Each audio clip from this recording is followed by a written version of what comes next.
Welcome to the Software People Stories. I'm Shiv. I'm Chitra, And I'm Gayatri. We bring you interesting, untold stories of people. associated with the creation Or consumption of software-based solutions. You'll hear stories of what worked. and sometimes what didn't, You will also hear very personal experiences. and insights that would trigger your thoughts. And inspire you to do even greater things.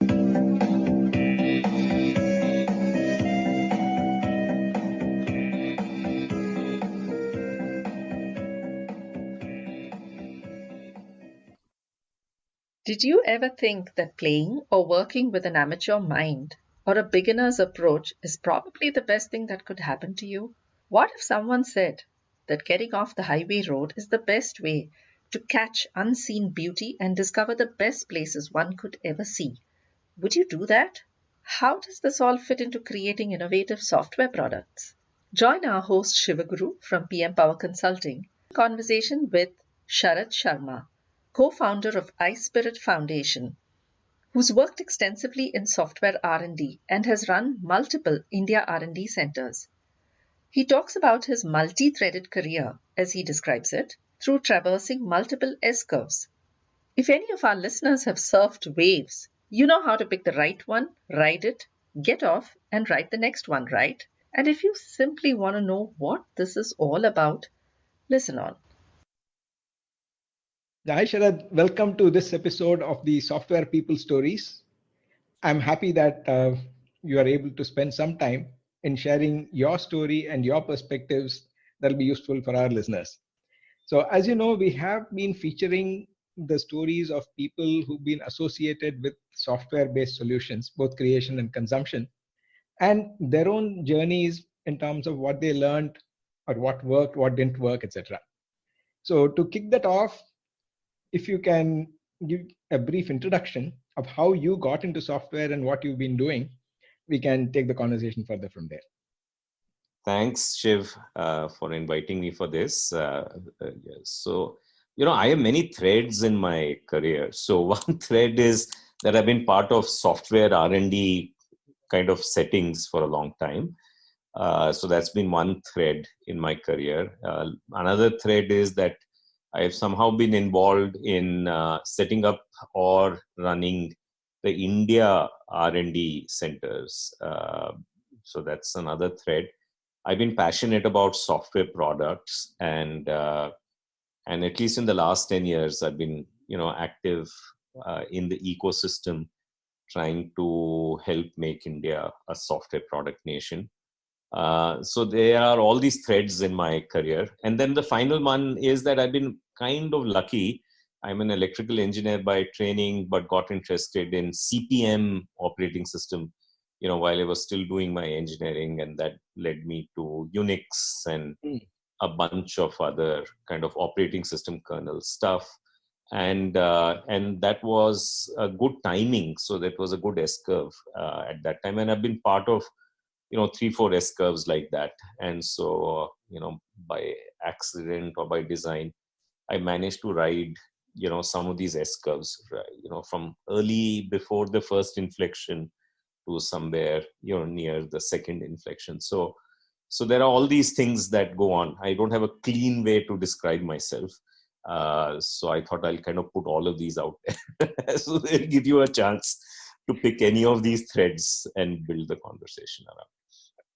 Okay. In fact, one thing that I was curious about was the S-curves that you mentioned. While you also said you didn't know whether it was by design or by default, that was something that I'm also curious, and I'm sure our listeners would also like to know, because many times in our careers, we face these questions of what should I do next? Okay. Or how can I leverage what I have? Or should I go for something totally new? Or how do I ride the wave? Or how do I create a wave? So what have been your experiences around these inflection points? Yeah, that's a great question. So I think, when I was young, I used to read this IEEE Spectrum. Some of our listeners may remember that. And within that, there used to be a regular column by a person. His name was Robert Lucky, and he used to write very well. And several of his columns focused on the fact that one way of thinking of engineering is like surfing. So he used to say, look, like surfers, you have to pick the right wave to surf. And now if you think this is the right wave and others don't, it doesn't help. And on the other hand, others think this is a good wave and you sit it out, that also doesn't help. So he used to tongue-in-cheek talk about how engineering has been reduced to really thinking about these S-curves in a much more sensible fashion. I used to be a student chairman of my IEEE chapter, right? So I kind of got influenced by that thinking very early on. And initially, I think it was all by accident. And then I said, hey, this is really fun. How can one think about this more deeply? And then, I realized that at any point in time, take today, there are many possible trends, what could be the Gartner hype cycle in the early stages that you could pick up on. And but the question is, which one is the right one? And that's one facet of picking up an S-curve. The second facet of picking up an S-curve is something more internal to you. So how do you build conviction? First of all, let me step back here for a minute. How do you shun the fit-in mindset? Because my sense is that anything that's already come in Times of India is not an S-curve you should ride. If your goal is to pick an S-curve that you'll ride, it shouldn't have come in Times of India or any mainstream publication because it's already too late, right? So then how do you train yourself to kind of shun a fit-in mindset, right? So that becomes one aspect of this. Second is, how do you then develop knowledge about some of the candidates that you have, without fully committing? And that to me means that you must become a hobbyist of some kind or volunteer, in an open source project or otherwise to kind of develop some working knowledge about what is happening in that space. And remember, since it's not gone mainstream, there isn't a lot of usually information that is available otherwise. So the only way to collect information is to dirty your hands, right? And so you should have a kind of a mindset of dirtying your hands, right? And because everything is not nicely packaged, it's not in a fully kind of a formed state at that time. And third is then you have to build conviction in whatever you are betting on. And you are doing this before it's reached the first inflection point. So it's a hard kind of a bet that you're making, in the sense that there are many pros and cons. And then how do you build conviction, both from your head as well as from your heart? And so in my mind, these are the three elements then that came together. Avoid fitting in, dirty your hands, being a hobbyist and dirtying your hands, and then spending some time building conviction. And then once you build a conviction, then you stick with it, because at that point in time, you don't know whether it will be successful or not successful. So you've got to ride it out for some time. And then if that turns out to be right, then you see this first inflection coming in, and then things become a lot more fun because things start moving very quickly. And then towards the later part of of my career, I learned that while that is all good and fine, learning how to dismount an S-curve is equally important.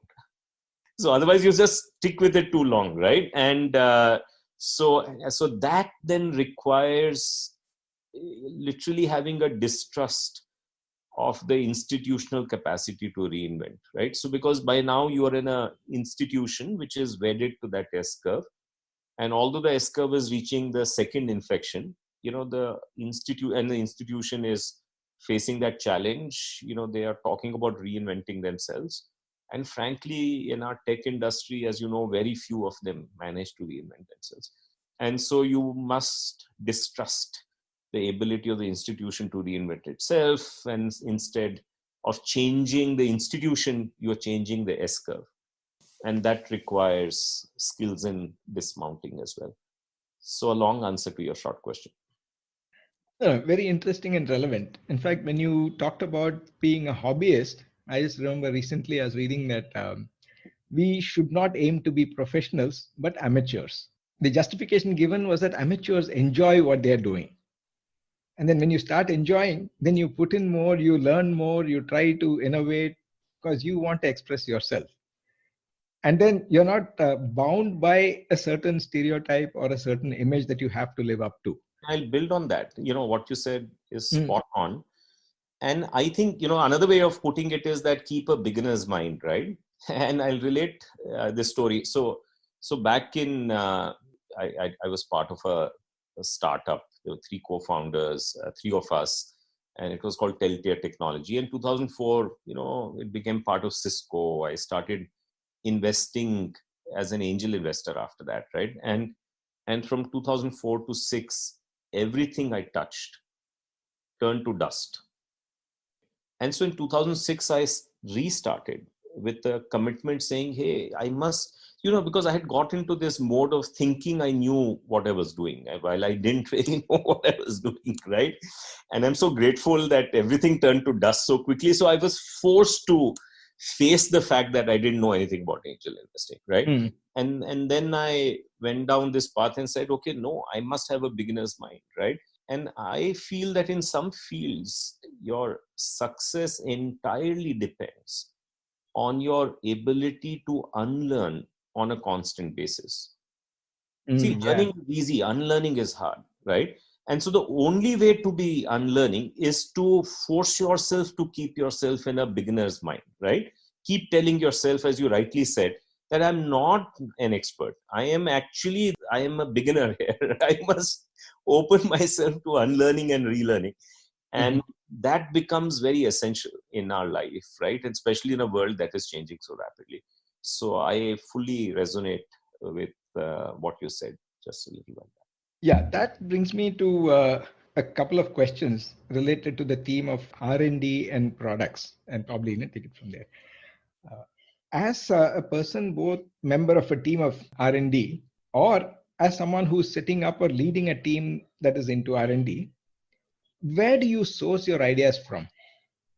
Yeah, so I think we live in a problem-rich world, right? So I think ultimately, first you have to lock into a problem. So if you can lock into a problem, immerse yourself in that problem reasonably well, then the ideas start to flow. My own sense is that, all innovation is purpose driven, right? So the problem then provides that purpose. And now in some cases, ideally the problem should be focused on, a set of people or an organizational role or even an individual, right? But sometimes the problem may be about your business, right? Finding, let's say, a business model or a better business model for something that is already being consumed by people. But either way, I think framing the problem becomes the starting point, at least for me, for being able to think about innovative ideas. The way I look at this is that, look, if I wake up in the morning and I have an idea which is new to me, I am being creative. But the fact that it's new to me may not be new to the world, right? Isn't it? Yeah. It may be already just new to me, but it's come to many, many people. Really, what is then innovation is when I come up with something that's actually relatively new to the world, right? So that's innovation. And then entrepreneurship is when you can take that innovative idea and make a business out of this, right? In other words, convert it to a form where either as a product or a service where people are willing to pay for it, right? Because that's in a market economy, that's a real test whether that idea is creating value or not. That's one way of thinking about it. But I find coming up with ideas, once you know what you are trying to solve, it becomes a easier process, once you can fixate yourself on the problem that you're trying to solve. But many of the schools of product management initially talk about validating your idea, all this lean models of failing fast, failing early, and all that. Also talk about running experiments and gathering data, etc. There, the 2 questions that I have are, one is finally you need to take a call on the decision making. And you also referred to whether you use your head or a heart and combination of both, etc. But how do you see the role of gut versus data? So this is an excellent question, Shiv, because if we go back to the S-curve model, sometimes market data comes only after the first inflection point in the S-curve, right? So let me give an actual example. See, UPI was launched in August 2016. So, and I'll relate a story about what happened with the marketplace there. But real market data that this may be something worth betting on started coming in only from August 2017. Till then, as a S-curve, really it was a flat line at the bottom. Oh. Right? So if you were looking for market data, whether or not you should bet on UPI, you would jump in only in August 2017. Now, I can tell you anybody who jumped in after August 2017 doesn't exist today. See, because this is the other paradigm of technology, is that if you are in the second wave of people, it's a lot harder to succeed. And so you have this challenge, therefore. So let's back up here further and frame it in the product market fit concept that you talked about, or a problem solution fit, if you allow me to say that. So in some sense, we talked about being immersed in the problem. The other is that one must be also immersed often in some kind of a technology platform or a technology inflection that is taking place that helps you solve this problem in a way that is 10x better than what it would have been otherwise. So I'll give a very simple, trivial example. Hailing a taxi is an old problem, right? You could well say it's a 50, 60-year-old problem. But the arrival of GPS as public infrastructure allowed Uber to solve it in a way which was 10x or maybe 50x better than what was the old model, right? Where you would call the taxi stand. Now, so therefore, if that method has to be successful, whoever wanted to be the player in this kind of a market needed to be immersed in two things simultaneously. One is the problem domain, which is, all the issues about hailing a taxi.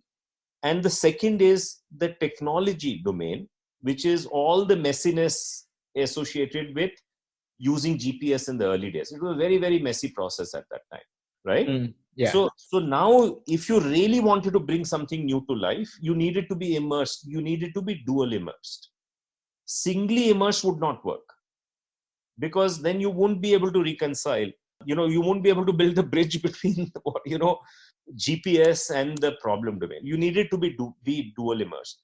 So that is the challenge. And I think this is not sufficiently talked about in the product market fit, lean startup, effectuation circles right now. While if you go back and see almost all successful companies that crack a problem in a way that wasn't cracked before, you would find that they were actually dual immersed. So that immersion in those two domains becomes very important. And you can frankly see this happening in India. I think, for example, you have these SaaS companies, they need to be, let's say there's Capillary. Capillary needs to be immersed in the retail domain because that's where their customers are. But they also need to understand, let's say, the data part of this and some of the data science stuff that is happening, which is relatively new. So they have to be dual immersed in these two domains, right? That's usually true for any business application oriented SaaS company. But if you're a developer tool SaaS company, then the distance between these two things is much smaller. Because you're selling to another developer, you can step into the shoes empathetically very easily. Plus, what are the trends that are driving that area, which would allow you to solve this problem in a radically better way. And therefore, if you look at the Indian experience in the SaaS space, in the business applications SaaS space, the largest company that we have is Zoho, which is 600 million, ARR or so. And they are the ones who got into this space very early. The second largest company is Freshworks, which is about 200 million. And so if you now see all our SaaS companies in a way put together are roughly the size of Zoho. All the companies, if you take Freshworks and put them together, they're roughly the size of Freshworks. So now what does this indicate to you? This indicates that our industry is in every new generation of startups is not producing a big winner. But now, on the other hand, look at developer tools SaaS. You had Little Eye Labs, $15 million exit. You had Minjar, which, 12 to 18 months ago had an exit, $50 million exit. You have Browser Stack, which raised $50 million, likely to have at least a $500 million exit. You have Julia in India, which is certainly a $1 billion company. Every new wave is producing a company which is substantially larger than the largest company of the previous wave. Now you can say, why is this difference existing? And my hypothesis is that the only reason you have this difference is because it's a lot easier to be dual immersed in the field of developer tools than it is to be dual immersed in the field of business applications. And without dual immersion, you don't create valuable companies, right? So that's, again, kind of a mental framework that I have that helps me think about product market fit and lean startups and effectuation and things like that. Yeah, I think that's a very comprehensive way of looking at it. Two things that I picked up from what you said was, one, you need an infrastructure, like the example of GPS that you gave, or if I can extrapolate the open source contributions and things that you mentioned as a collective knowledge base that one can tap into or build further upon. Now, as a person who's trying to solve it, whether it is a startup or even within an enterprise, what should be the percentage? Because open source, everybody talks about consuming and very few in terms of contributing. Say, if you take the larger population in India. So where should they spend time, or how much of infrastructure should they create, or should they be featured in Times of India first, for example, or work on just applying these and creating solutions? Yeah, it's a good question. So first of all, remember our industry has several layers, right? So let's take our Android phone as an example. We have a choice of building apps for Android.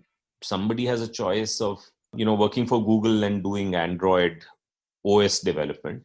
And then ultimately Android is built on the Linux kernel. So somebody can work on the open source Linux kernel. Now, the people who work on these three levels may have come out from the same engineering college, but they're not the same. They're completely different, right? And you cannot, I think people select relatively early as to which of these levels they'll operate on.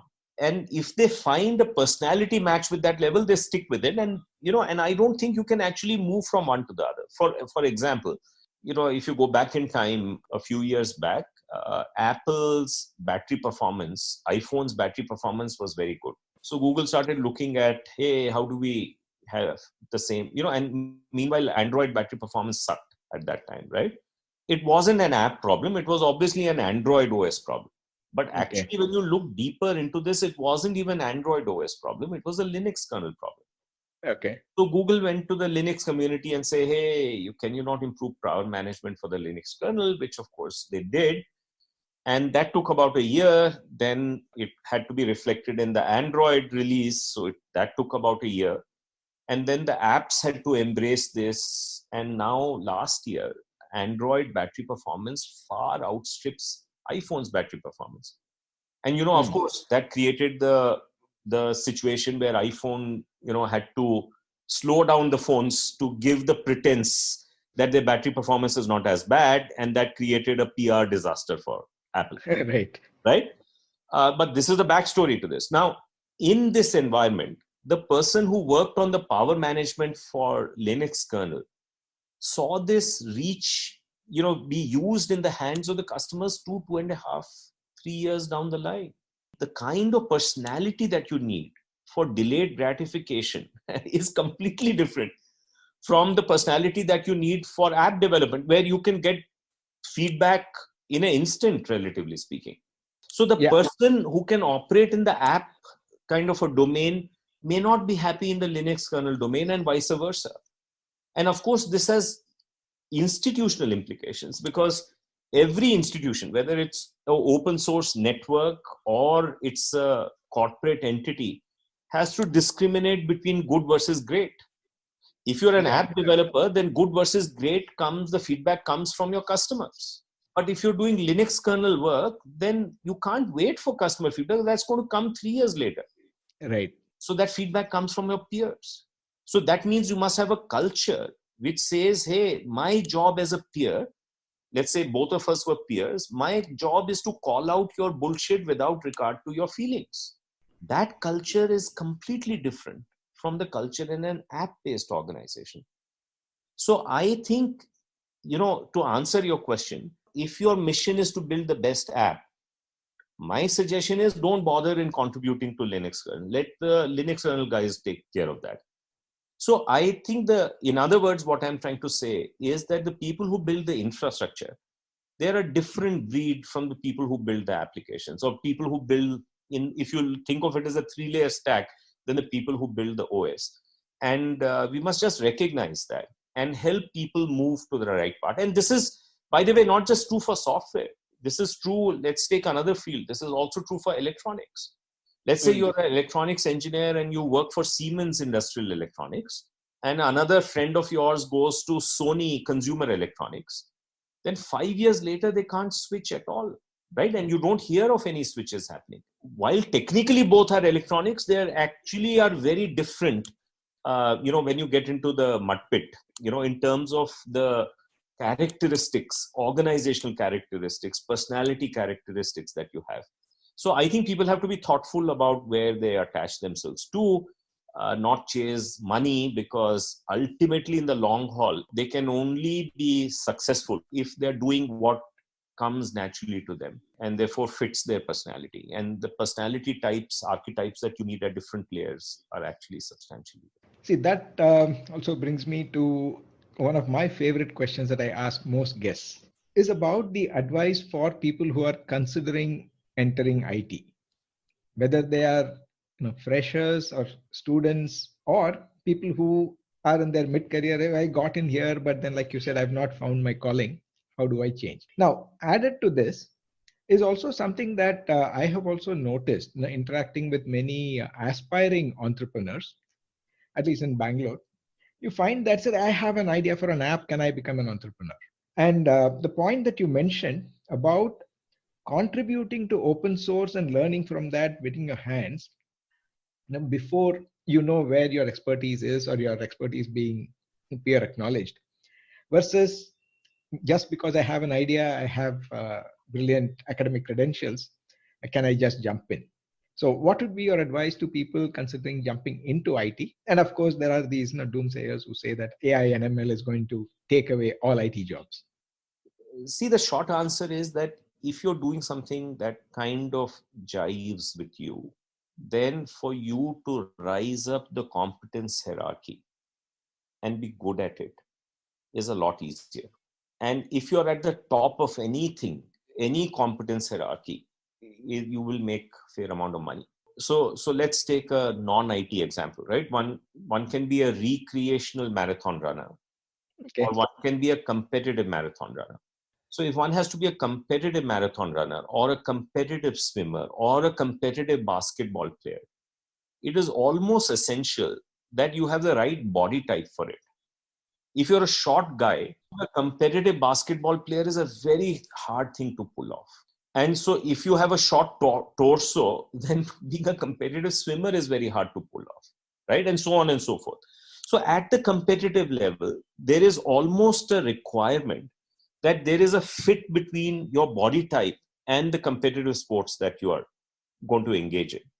And what I'm really pointing out is that this is also true for who you are, for your own personality type and the space that you're going to be in. Now, we've been in the last 20, 25 years in the IT industry, we discouraged this thinking because we were so short of people. We said, let any warm body come and it's okay. Don't worry about this fitment. We need more, swimmers. Even if you're not the right body type, just come in, and it did work out for most people. But now, certainly, there is a culling that is happening, and it is becoming more important for you to rise up that competence hierarchy. And if you got to do that, you must choose more carefully. So my request is, as you rightly, and how do you choose? You choose this by trying out many things and saying, hey, does this jive with me deeply enough that I'm happy to spend 10, 12 hours for years on end to become really good at this. Now, this mindset is the one that we need as we go forward. Because the old mindset, which was, hey, you know what, fungibility is the ask. You know, if I just apply myself, I'm a warm body, something good will happen to me in my career. Those times are definitely going away. So that's what I would say. I think people have to become much more thoughtful about what they select. And therefore, you know, going back to the beginning of our conversation, you know, they must develop this muscle of being a contrarian, picking something that's unfashionable today in the hope that it will become fashionable tomorrow. Because if you're chasing the fashion of today, then you are really the warm body mindset. That is not going to work because, you know, that time is going away. I'm sure you covered some of this in your earlier conversations with others as well. Yeah, wonderful.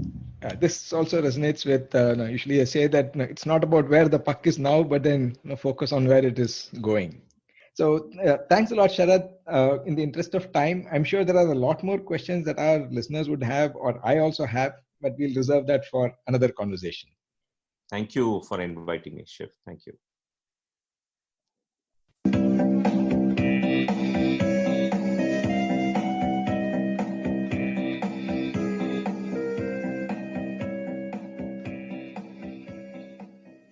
If you like this episode, Please subscribe on your favorite podcast client And spread the word in your network. if you'd like to share your story, contact us at podcasts@pm-powerconsulting.com.